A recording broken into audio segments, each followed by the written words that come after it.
हाँ तो दोस्तों इस वीडियो के अंदर हम ब्रज आयरन एंड स्टील के आईपीओ के बारे में बात करेंगे और जानेंगे कि इस आईपीओ के अंदर आपको अप्लाई करना चाहिए या नहीं। चलिए शुरू करते हैं।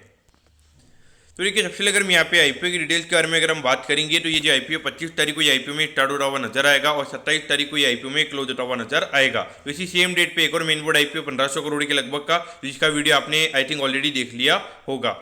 अगर हम इसी साइज की अगर हम बात करेंगे तो अराउंड 171 करोड़ के लगभग का इसी साइज हमें यहाँ पे कंपनी का नजर आता है। ये पूरा पैसा कंपनी के पास में हमें यहाँ पे जाता हुआ नजर आएगा, जिसमें यहाँ पे कंपनी का जो एक यहाँ पे जो उनका मैन्युफैक्चरिंग यूनिट है उसमें यहाँ पे कंपनी का एक्सपांशन करना है, तो उससे रिगार्डिंग यहाँ पे कंपनी का आईपीओ में आता हुआ नजर आ रहा है। और उसके अलावा यहाँ पे कंपनी ने कुछ एचडीएफसी बैंक से यहाँ पे जो कंपनी ने लोन वगैरह लिया हुआ है उससे यहाँ पे कंपनी को रीपे करना है, तो उससे रिगार्डिंग यहाँ पे कंपनी का आईपीओ में आता हुआ नजर आ रहा है। अगर हम यहाँ पे कंपनी के प्राइस बैंड के बारे में अगर हम बात करेंगे तो देखिए 207 के कट ऑफ प्राइस पे कंपनी हमें शेयर देती हुई नजर आ रही है। एक लॉट के अगर हम नंबर ऑफ शेयर्स की अगर हम बात करेंगे तो 72 शेयर्स का लॉट शेयर हमें यहाँ पे कंपनी का नजर आता है। यानी कि अगर आपको एक आईपीओ अप्लाई करना है तो आपको यहाँ पे 72 शेयर्स के लॉट साइज में आपको यहाँ पर अप्लाई करना पड़ेगा।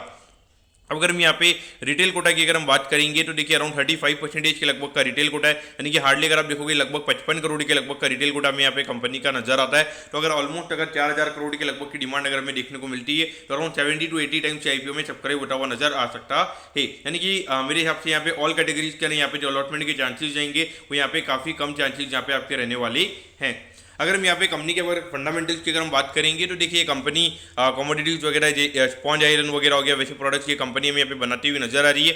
एक एट द एंड अगर हम देखेंगे तो कमोडिटी रिस्क हमें यहाँ पे नजर आता है। तो यहाँ पे लॉन्ग टर्म में यहाँ पे मार्केट ये कंपनी को कोई ज़्यादा यानी कि 10 से 15 max to max P ratio market यहाँ पे ये कंपनी को देता हुआ नजर आएगा। उससे ज़्यादा पी रेशियो मिलना यहाँ पे डेफिनेटली इस इंडस्ट्री में मिलना काफ़ी ज़्यादा मुश्किल रहेगा।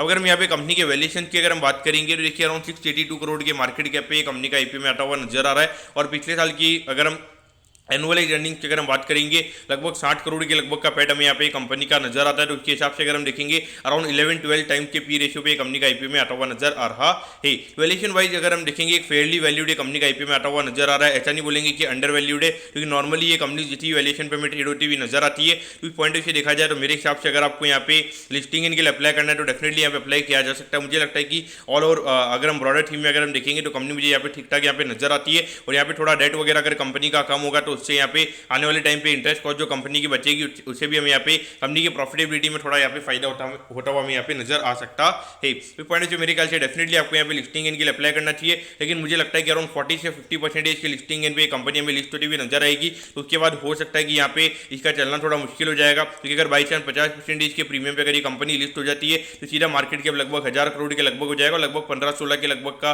पी रेशियो ये कंपनी का हो जाएगा। तो उसके बियॉन्ड पॉइंट वहाँ पे पी एक्सपांशन मिलना काफी ज्यादा मुश्किल रहेगा। मेरे हिसाब से अभी लिस्टिंग इनके लिए आपको आईपीओ के अंदर अप्लाई करना चाहिए। दोस्तों मैं बताऊं कि ब्रज आयरन के आईपीओ के बारे में आपको सब कुछ समझ में आ गया होगा। अगर आपकी कोई भी क्वेरीज है आप कमेंट कीजिए, मैं जरूर आपके कमेंट पर रिप्लाई करूंगा।